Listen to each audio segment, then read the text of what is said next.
Syukuri Allah kami boleh kembali bersekutu, memuji dan muliakan nama-Mu. Dan sebentar kami akan membaca sebagian dari firman-Mu, kiranya Roh Kudus-Mu menguasai kami, sehingga kami boleh mendengar dengan baik, memahami, dan juga menjadi pelaku firman dalam kehidupan kami. Ajari kami Allah dan kiranya damai sejahtera-Mu yang melampaui segala akal, memelihara hati dan pikiran kami dalam Kristus Yesus Tuhan kami. Amin.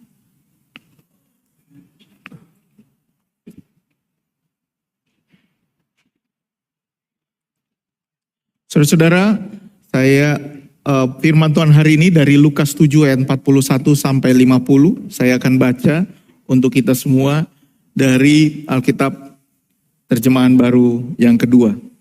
Lukas 7 ayat 41 sampai 50.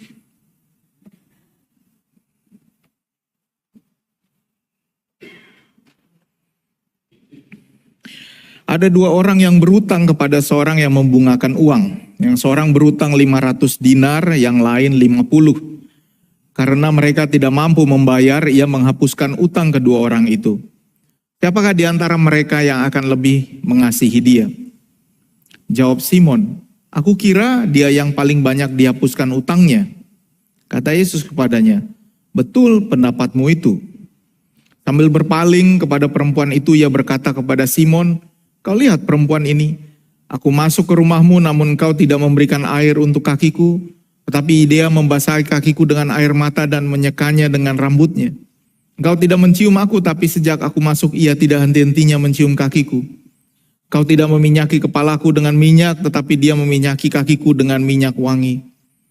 Karena itu aku berkata kepadamu, dosanya yang banyak itu telah diampuni. Sebab itu ia telah banyak mengasihi. Namun orang yang sedikit diampuni, sedikit juga ia mengasihi. Lalu ia berkata kepada perempuan itu, dosamu telah diampuni. Orang-orang yang makan bersama dia mulai bertanya-tanya di antara mereka, siapakah ia ini sehingga ia dapat mengampuni dosa? Yesus berkata kepada perempuan itu, imanmu telah menyelamatkan engkau, pergilah dengan damai. Demikianlah firman Tuhan. Selamat sore, shalom saudara-saudara. Nah, sekali dalam minggu menjelang Paskah, Jumat Agung dan Paskah ini, tema firman Tuhan hari ini adalah dosamu telah diampuni. Ada satu kata teman-teman, ibu bapak, amang inang yang memulai atau akan menjadi perenungan kita pada khotbah ini, yaitu entitlement. Entitled adalah perasaan layak mendapatkan perlakuan khusus ketika sedikit atau tidak ada yang dilakukannya untuk pantas mendapatkannya. Saya ulangi lagi, entitlement, perasaan layak mendapatkan perlakuan khusus ketika sedikit atau tidak ada yang dilakukannya untuk pantas mendapatkannya. Kalau bahasa Jakartanya, ngelunjak. Ngelunjak atau entitled, memang agak ngeri-ngeri sedap. Karena ketika seorang terlalu biasa menerima sesuatu, dia tidak menganggap itu adalah bantuan, dia bisa menganggap itu adalah haknya. Terlalu biasa jadi bahaya. Misalnya ketika pengungsi banjir menolak bantuan karena tidak sesuai selera. Diberi bantuan, dia tolak. Karena dia bilang, kok nasi ayam lagi. Rendang dong. Ini namanya ngelunjak. Sama seperti kita kalau ke pesta, saya lihat, mulai ada persaingan pesta di antara kita dengan catering yang sama. Kan saya lihat nih menunya Inang, tidak usah sebut merek catering. Ada yang saksang dan panggang. Standar itu, standar ya. Arsik ikut nggak kalau yang standar? Saksang panggang aja kan? Oh saksang arsik yang standar. Oke. Ini ya di sini ada ininya. Saksang arsik. Agak naik, saksang arsik panggang. Ini mantap ini. Ada lagi yang lebih spesial. Udah pernah dapat di Nawang? Taksang, panggang, arsik, rendang, ikan teri, ayam kecap. Ngelunjak namanya adalah ketika dikasih 3 menu, minta 6 menu. Itu namanya ngelunjak. Songo dia do peston, oleh tolu do menuna. Tapi biasanya onop do.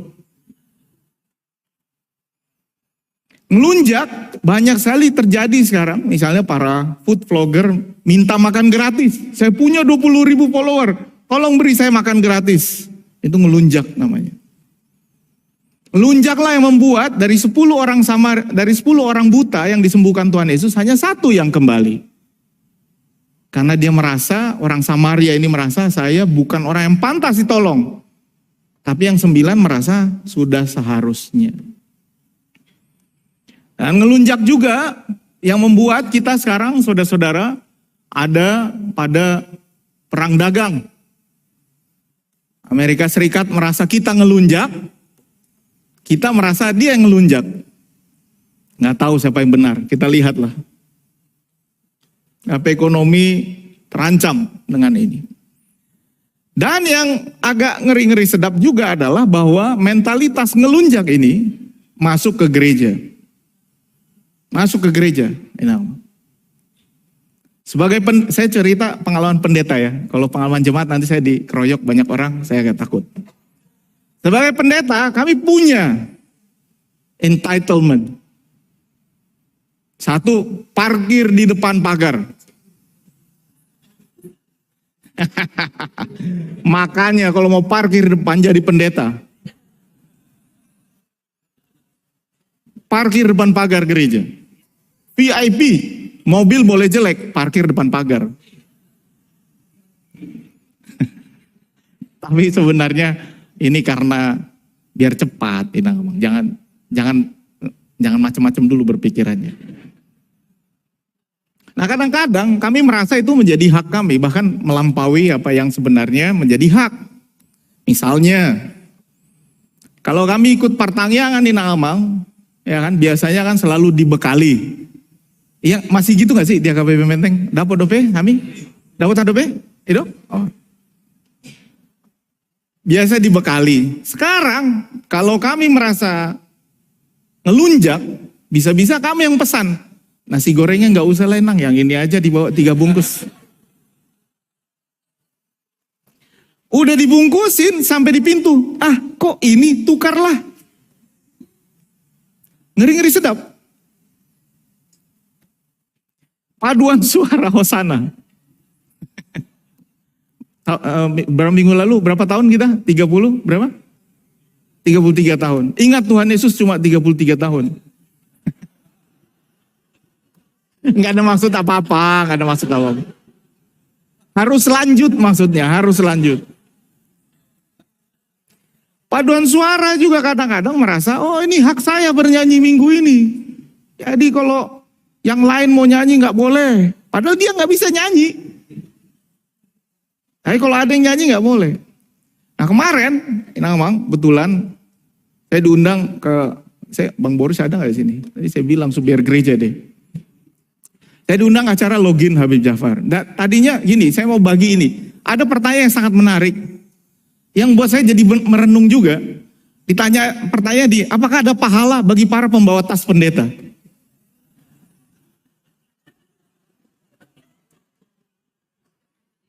Harusnya ini menjadi ajaran kita. Supaya banyak yang membawa tas.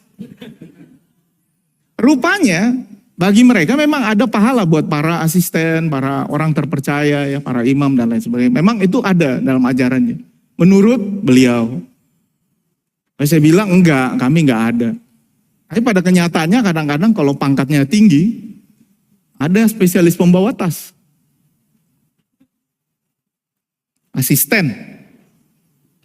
Dan ini bahaya. Karena itu entitlement, perasaan ngelunjak ini muncul kalau kita tidak bersyukur atas apa yang kita miliki. Anak-anak sekarang paling banyak merasa entitled. Anak-anak sekarang. Mereka pikir mereka pantas mendapatkan itu. Anak-anak sekarang maksudnya anak-anak saya ya, yang tua-tua sabar dulu. Anak-anak saya. Kenapa? Karena mereka rasa sudah sepantasnya saya mendapatkan ini karena saya anakmu. Entitled. Dan karena itu salah satu yang kami lakukan di STFT Jakarta adalah membangun tembok ucapan syukur. Supaya orang tidak merasa entitled bahwa kita bisa begini karena kita sendiri. Kita harus ingat siapa yang pernah menolong kita. Ini bukan untuk memuliakan orang yang menolong, tapi untuk mengajari generasi berikutnya, ingat siapa yang pernah menolongmu. Dan itu yang dilakukan Israel ketika dia merasa entitled sebagai umat Allah, dia sering pergi, lalu dia bilang, Tuhan kami ini anakmu, kenapa kau tidak tolong aku? Marah sama Tuhan. Nanti ketika ditolong lalu dia bilang, oh cuma segini aja Tuhan, dikasih mana? Cuma begini aja Tuhan. Dikasih burung puyuh, begini aja Tuhan, kurang. Entitled, ngelunjak. Dan perasaan itulah yang mencegah perempuan yang hari ini menjadi bacaan kita. Perasaan mengucap syukurlah yang membuatnya membasuh kaki Yesus. Nah saudara-saudara, pada hari ini ada dimulai dengan bagaimana Simon, seorang Farisi, mengundang Yesus untuk makan di rumahnya. Simon, seorang Farisi, jarang orang Farisi mengundang Tuhan Yesus makan, jarang, terbuka, jarang, dan apalagi kalau kita masih ingat Nikodemus di dalam Yohanes 3, bersembunyi malam-malam untuk bertemu dengan Tuhan Yesus. Jadi dia mengadakan sebuah perjamuan, terus terang, dan Tuhan Yesus datang, berarti sesuatu yang luar biasa. Nah, karena itu mungkin,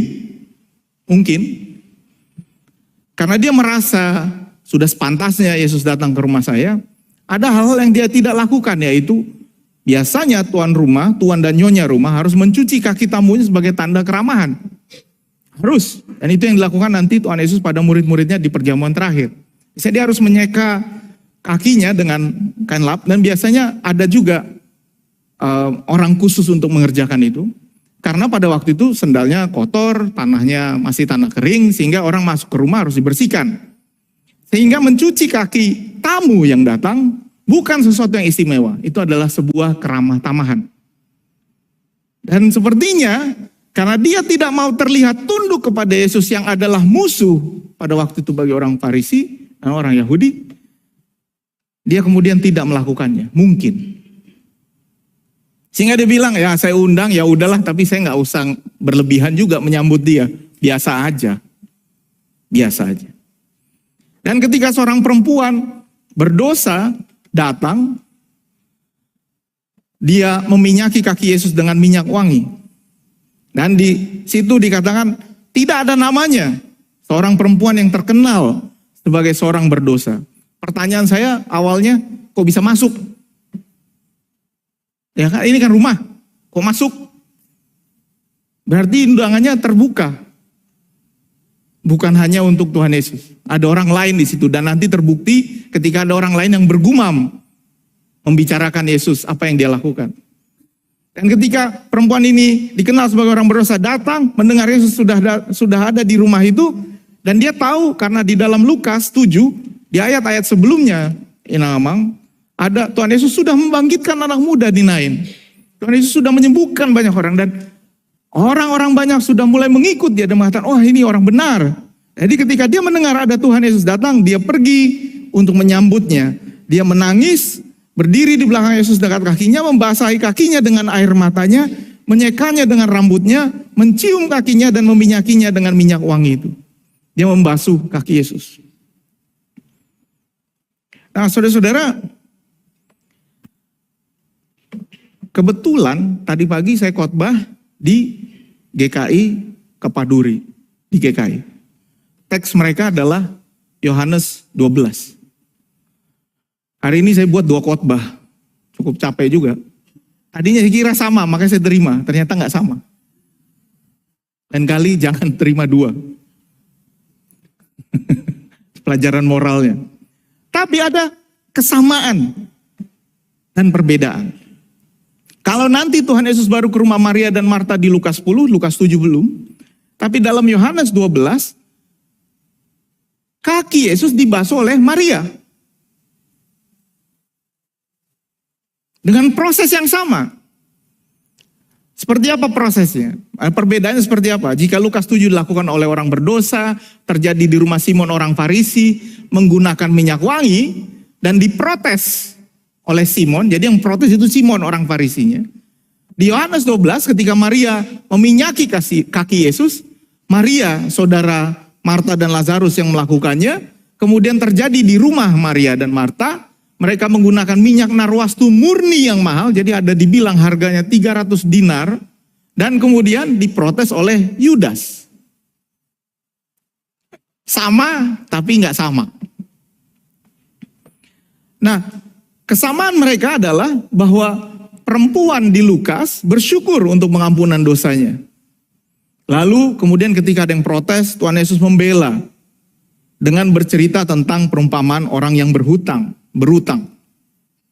Sementara di Yohanes 12, Maria, saudara-saudara, melakukannya karena dia bersyukur, saudara-saudara. Jadi di Yohanes 12 itu, di Yohanes 11-nya, Lazarus baru dibangkitkan. Jadi bayangkan dia kemudian mengundang Tuhan Yesus, makan ke rumahnya, Marta tetap bekerja di belakang. Dalam Yohanes 12, Marta tetap bekerja di belakang.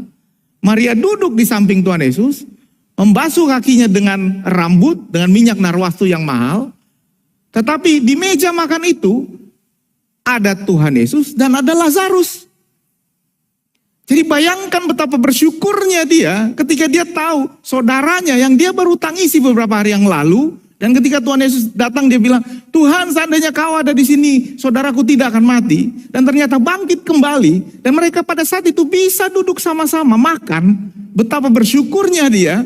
Sehingga dia mengeluarkan minyak wanginya yang termahal. Seharga 300 dinar. Dan menurut salah satu tafsir 300 dinar uangnya cukup untuk membeli makan bagi 7.500 orang. Mahal sekali. Saking wanginya mungkin gak pernah dipakai. Inamang punya parfum yang mahalnya, saking mahalnya gak dibuka sampai sekarang? Ada? Mama saya punya itu. Saya beliin 2007. Tahun lalu saya periksa masih di situ, dia belum dibuka. Saya rasa udah kadaluarsa. Saking sayangnya. Dan dia menggunakan minyak yang terbaik. Dan dia bersyukur. Dan ketika dia melakukan itu, Yudas bertanya, daripada kau kasih, kau buang sia-sia, lebih baik dijual. Dan dapat uang, kita kasih makan orang miskin. Lalu Tuhan Yesus mengatakan dan membela dia dan mengatakan, biarlah ini persiapan kematianku, ini katanya. Ini mengingat hari penguburanku, karena orang miskin selalu ada pada kamu, tapi aku tidak akan selalu ada pada kamu. Ucapan syukur Maria datang karena Yesus membangkitkan Lazarus. Tetapi di Lukas 7 berbeda ternyata. Di Lukas 7, ketika Simon, orang Farisi ini mengatakan, dia nggak tahu, ini orang berdosa, ngapain dia ada di sini? Ngapain ada di sini? Kok dia biarin? Karena pada waktu itu, agak-agak tidak pantas. Pertama beda muhrimnya. Yang kedua tidak pantas kalau seorang yang dianggap tidak bersih datang kepada seorang pemuka agama. Sehingga dia bilang, wah gak pantas ini, gak cocok, gak pas. Lalu Tuhan Yesus bercerita, dia tahu. Dia bisa baca pikirannya Simon orang Farisi. Lalu dia bilang ada 2 orang berhutang pada seorang pelepas uang. Yang seorang berhutang 500, yang lain 50. Dua-duanya dihapuskan hutangnya. Siapakah di antara mereka yang terlebih mengasihi dia? Sang perempuan. Merasa dia punya hutang 500. Sementara mungkin orang Farisinya, orang Yahudi merasa, Simon merasa hutangnya cuma 50. Sang perempuan merasa tidak layak sehingga dia mendekati Yesus dengan rasa gentar, syukur, sebuah perasaan yang datang dari kerendahan hatinya. Siapa yang lebih mengucap syukur? Tentu orang yang dibebaskan dari utang 500 dinar. Tentu itu wajar saudara-saudara. Siapa yang lebih mengucap syukur? Orang yang berutang 500. Siapa yang lebih mengucap syukur? Orang ganteng, wajahnya ganteng, pasangannya cantik. Atau orang wajahnya pas-pasan, pasangannya cantik. Siapa yang lebih mengucap syukur? Siapa? Pasti yang pas-pasan. Makanya Amang sadar aja. Kenapa foto pernikahan kita selalu ditaruh di depan supaya mengingatkan kita waktu kita udah tua pun lihat aku dulu yang mau sama kau nggak ada apa-apanya. Mengingatkan kita, bersyukurlah. Bersyukurlah. Tetapi saudara-saudara, kalau sudah mengenal yang bagus, orang biasanya tidak mau turun lagi. Jadi mungkin awalnya utangnya 500. Karena keseringan dihapuskan, jadi biasa. Wah, ini bahaya. Ini bahaya. Itulah yang tadi namanya entitled, melunjak. Makanya saudara-saudara hati-hati kalau dari awal sudah mengenal yang bagus. Hati-hati. Kalau sudah biasa makan yang enak, baik-baik. Ini terjadi di kantor saya.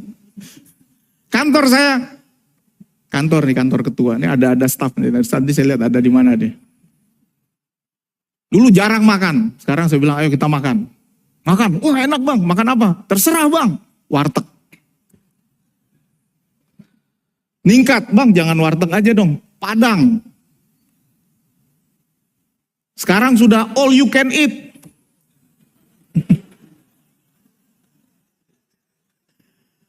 Bapak Ibu tahu, udah sebulan kita nggak makan lagi, gitu. Sekarang udah begitu ya Bapak. Tidak lagi menunggu ditawarkan, sudah lagi. Hati-hati. Hati-hati. Nah, itu sebabnya hati-hati. Kalau kita sudah merasa enak, susah turun kelas. Orang yang biasa naik jet pribadi hati-hati. Nanti susah turun kelas. Makanya sekarang sediakan studio foto jet pribadi.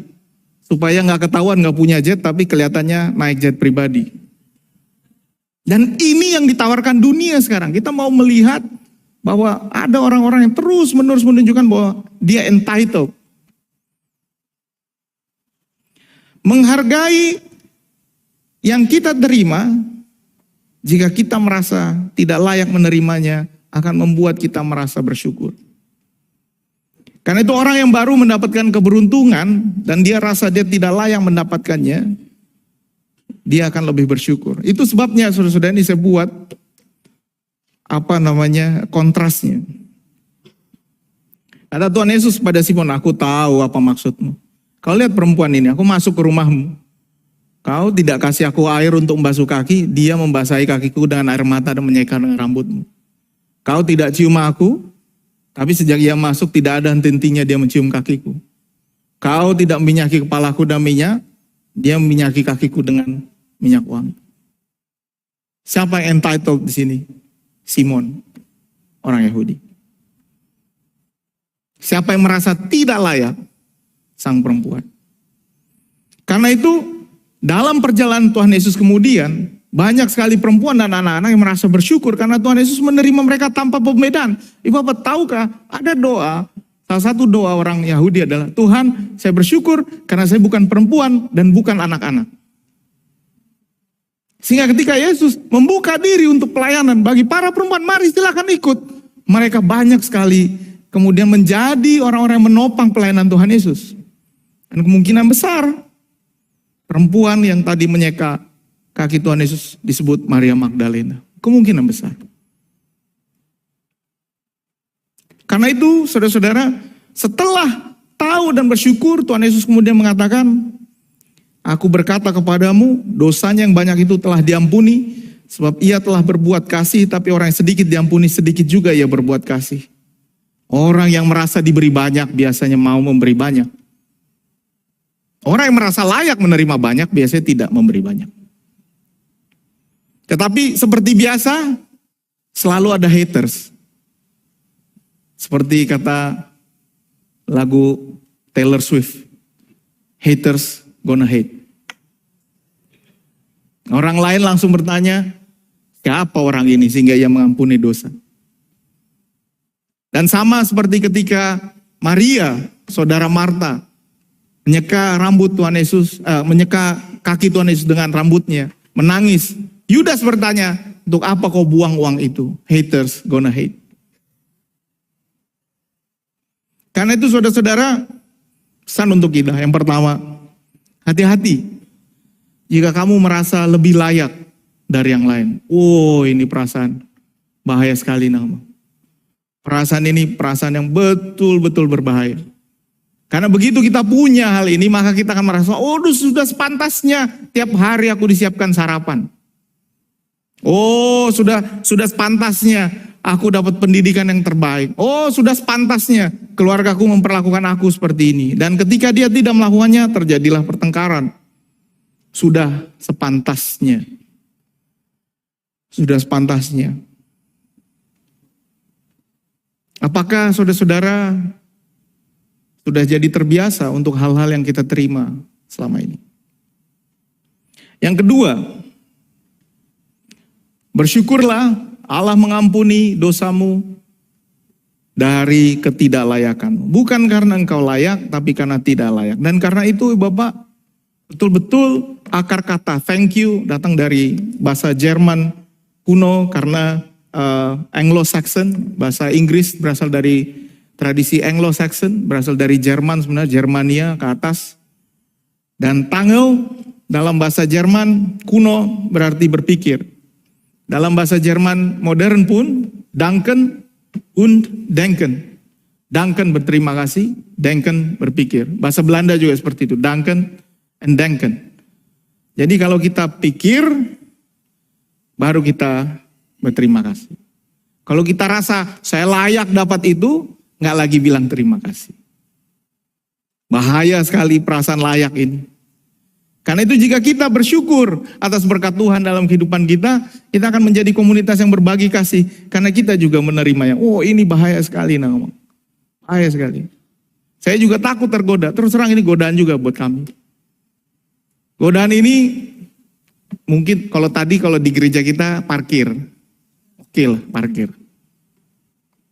Ada rekan saya karena pendeta. Kalau naik pesawat ada aja jemaat yang lihat. Dia upgrade terus jadi bisnis. Saya belum pernah ya Namang. Nanti tolong kalau saya lagi mau kemana gitu. Tolong kita ketemu entah di mana gitu ya. Tolong kabari.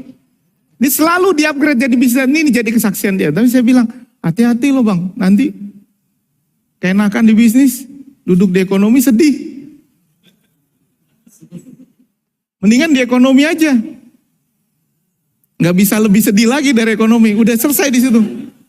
Bersyukurlah. Udah ada di ekonomi. Oh sekarang ini Amang prof. Capek saya dengerin. Prof. Apa sih lebay banget orang-orang. Lebay. Ini Amang tolong jangan berubah. Prof. Untuk apa? Kita udah kenal sejak lama untuk apa? Prof. Mahasiswa prof. Apa sih? Tapi saya baru sadar. Karena kalau di kementerian, Prof, beda bayarannya.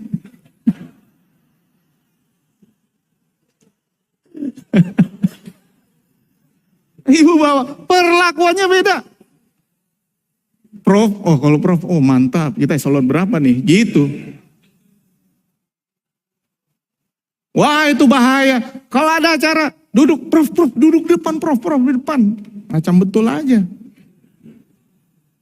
Saya bisa bayangkan kenapa ada post power syndrome. Biasa duduk di depan, kali ini, acit tuh bah, biasanya mau lemar telepon tor diangkat sonari dangbe katanya. Ngerti ya? Enggak ya? jadi kalau mantan pejabat dia bilang, wah sedih juga ya, kalau dulu ku telepon pasti langsung diangkat. Sekarang enggak diangkat lagi. Itu namanya post power syndrome. Karena itu saudara-saudara, marilah bersyukurlah. Karena berkat Tuhan, kita menerima bukan karena kita layak, tapi karena kita tidak layak. Dan terakhir, yang penting sekali.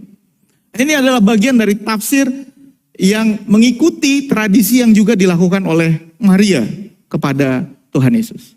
Perempuan itu Dianggap melayani Tuhan Yesus sebagai persiapan pelayanan kematian Tuhan Yesus. Kenapa? Karena nanti ketika Tuhan Yesus mati, dia tidak sempat diminyaki dengan layak. Sehingga kenapa Tuhan Yesus menerimanya? Kan harusnya kita bilang, Tuhan Yesus, lu juga jangan keenakan dong terima yang begini-begini. Ngapain? Lu bilang gak usah. Tenang, biasa aja. Gitu. Ya kan gitu dong ya kan. Sama kayak pendeta kalau datang, kopi-kopi emang tenang, kita buat sendiri. Belum duduk, kopi udah duduk. Jangan-jangan tiap Tuhan Yesus pergi ke rumah orang, mana nih yang ngelap kaki gua, kok gak ada. Dan itu jadi berbahaya. Tetapi kenapa Tuhan Yesus membiarkannya pada waktu itu? Karena dia tahu ini adalah salam perpisahan saya. Dan saudara-saudara, karena itu, apa yang dilakukan oleh perempuan ini dilakukannya kepada Tuhan Yesus ketika Tuhan Yesus hidup. Dan disinilah salah satu pesan terakhir lagu bahasa Jerman ini, Uju die Ngolukon. Tadi pagi saya khotbahkan nih, tapi cuma bagian ini karena bagian ini aja yang sama, Uju die Ngolukon. Nggak ada yang ngerti, saya harus terjemahin dulu. Ini harus terjemahin dulu nggak, teman-teman? Anak-anak muda, entusiasmu dong. Benar dulu. Ada kursus bahasa Batak, jangan lupa. Di gereja kita. Hari apa? Mana gurunya? Hari apa, Mang? Sabtu, hari Sabtu. Hubungi Amang calon Sintua Bonardo. belum Sintua, enggak. Itu bercanda yang terakhir. Bonardo penanggung jawabnya. Tapi, Uju die Ngolukon, saya setiap kali mendengar lagu ini, maka saya mengingat saudara-saudara bahwa ada satu tradisi, saya lupa di daerah mana, nanti saya cari. Ada satu tradisi bahwa, ini perlu diterjemahkan gak sih buat anak-anak muda? Ini saya terjemahkan lah ya. Jadi Uju die Ngolukon nih, kamu anakku dan selanjutnya gitu ya. Lalu dia bilang, sabarlah ya anakku, putriku, sabar untuk mengurus aku karena aku sudah tua, perlu dituntun, perlu disuapi, perlu dimandikan karena aku sedang sakit. Lalu di bawahnya dibilang, nggak ada artinya kalau kau nyanyi, margondang, ya pesta, kalau aku udah mati. Nggak ada artinya, kau bikin yang terbaik untuk penguburan orang tua kita. Nggak ada artinya, udah mati. Kenapa uang kita harus lebih banyak habis untuk mengurus meninggal daripada mengurus hidupnya? Kan gitu. Jadi setiap kali dengar lagu ini, telepon orang tua bilang, Mak, gimana kabarmu, Mak? Pak, gimana, Pak? Makasih ya. Nah dia bilang, waktu aku hidup lah, bikinlah yang bagus itu, supaya terlihat kepadaku cintamu padaku. Nah ini dalam satu budaya, saudara-saudara, ada budaya di mana ketika mereka sebelum meninggal, kira-kira dia rasa dia udah tua, baru dia akan buat semacam acara perpisahan. Dia belum mau mati nih, dia buat acara perpisahan, lalu semua orang datang lalu bilang, terima kasih ya, dulu kau begini, terima kasih ya, kau dulu baik kali menolong aku, terima kasih. Nah di kita yang pantang ini, gue kira udah mati aku, terima kasih ya. Arahkan hatimu pada Tuhan, Amang, arahkan Tuhan, Amang. Wah, gue kira udah mati aku, itu jadi bahaya kalau di kita.